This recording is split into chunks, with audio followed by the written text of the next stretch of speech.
ఇవాళ మహేశ్వరి గారి నేతృత్వంలో రామచంద్ర గారి నేతృత్వంలో బస్సు యాత్ర చేస్తే తప్ప ఇవాళ ఈ కాంగ్రెస్ పార్టీ ప్రభుత్వం మొద్దు నిధి నుంచి బయట రాని విషయం వాస్తవం. ఇవాళ బస్సు యాత్ర చేసిన తర్వాత రాష్ట్ర ప్రభుత్వంలో ఒక చలనం వచ్చింది, ఒక ఆలోచన వచ్చింది. భారతీయ జనతా పార్టీ రైతుల కోసం కష్టపడి పనిచేస్తున్నది, ఉద్యమం చేస్తుంది భావించిన తర్వాతనే ఇవాళ భారతీయ జనతా పార్టీ మీద విమర్శలు సాడేసింది కాంగ్రెస్ పార్టీ ప్రభుత్వం. కాబట్టి ఇవన్నీ విషయాలు మనం జాగ్రత్తగా గుర్తించి గమనించి ఇవాళ దేశం ఏ విధంగా అభివృద్ధి చెందుతుంది, ఇవాళ ఇంత ప్రపంచమంతా అతలగుతలమైతే కూడా అన్ని రంగాల్లో ఇవాళ తెలంగాణ భారతదేశం నరేంద్ర మోడీ గారి నేతృత్వంలో ఏ విధంగా అభివృద్ధిలో ముందు పోతుందో ఒక్కసారి ఆలోచించాల్సిన అవసరం ఉండదు. ఇచ్చిన హామీలను ఎక్కడ కూడా విస్మరించకుండా చిట్ట చివరి వ్యక్తి వరకు కూడా కేంద్ర ప్రభుత్వ యొక్క సంక్షేమ పథకాలు చేరుతున్న విషయాన్ని ఇలా తెలంగాణ రాష్ట్ర సమాజం ఆలోచించాల్సిన అవసరం ఉంది.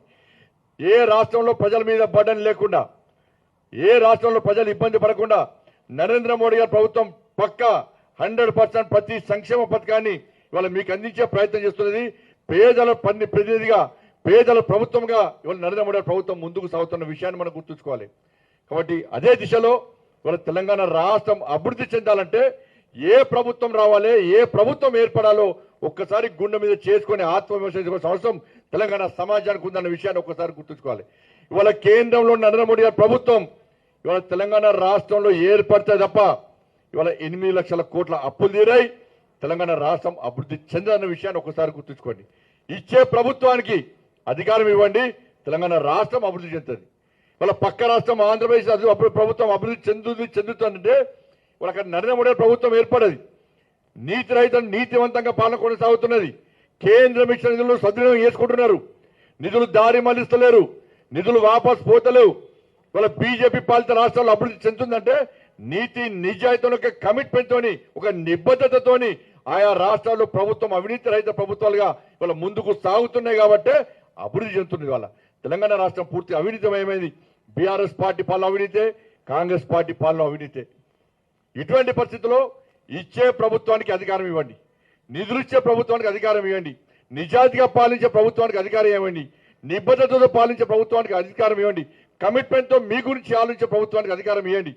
అటువంటి పార్టీకి అధికారం ఇస్తే తెలంగాణ రాష్ట్రం అభివృద్ధి చెందుతుంది తప్ప ఈ తెలంగాణ రాష్ట్రాన్ని ఎవరు కాపాడేటువంటి స్థితిలో లేరన్న విషయాన్ని తెలంగాణ సమాజం గుర్తించాల్సిందిగా మీ అందరికీ విజ్ఞప్తి చేస్తూ, అందరికీ ఇచ్చిన అధికారం ఒక్కసారి ఇవ్వండి బీజేపీకి అవకాశం.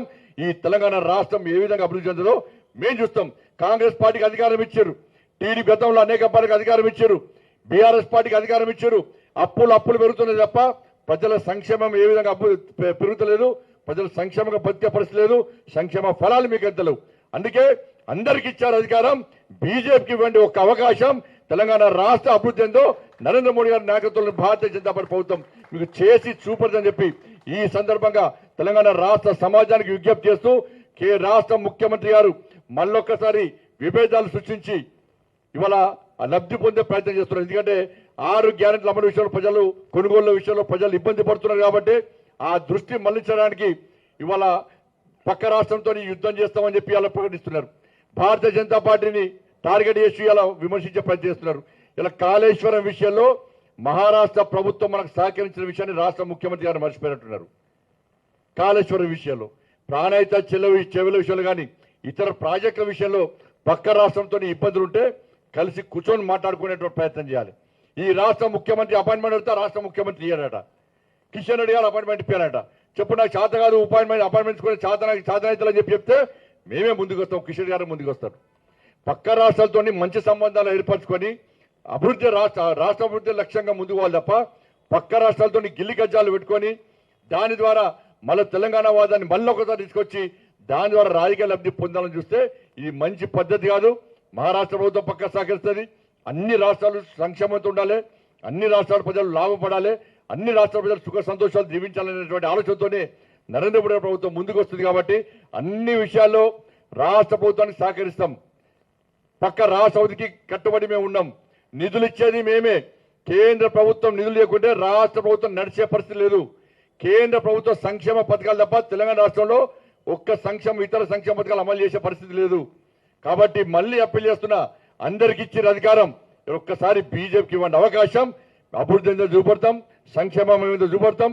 తెలంగాణ రాష్ట్రం ఏ విధంగా అన్ని రాష్ట్రాల్లో అగ్రగామిగా ఉండే విధంగా చూపొద్దామని చెప్పి ఈ సందర్భంగా విజ్ఞప్తి చేస్తూ మరొకసారి తెలంగాణ రాష్ట్ర ప్రజలందరూ కూడా ఆవిర్భావ దినోత్సవ శుభాకాంక్షలు తెలియజేస్తూ ముగిస్తున్నాను. జై శ్రీరామ్, జై తెలంగాణ.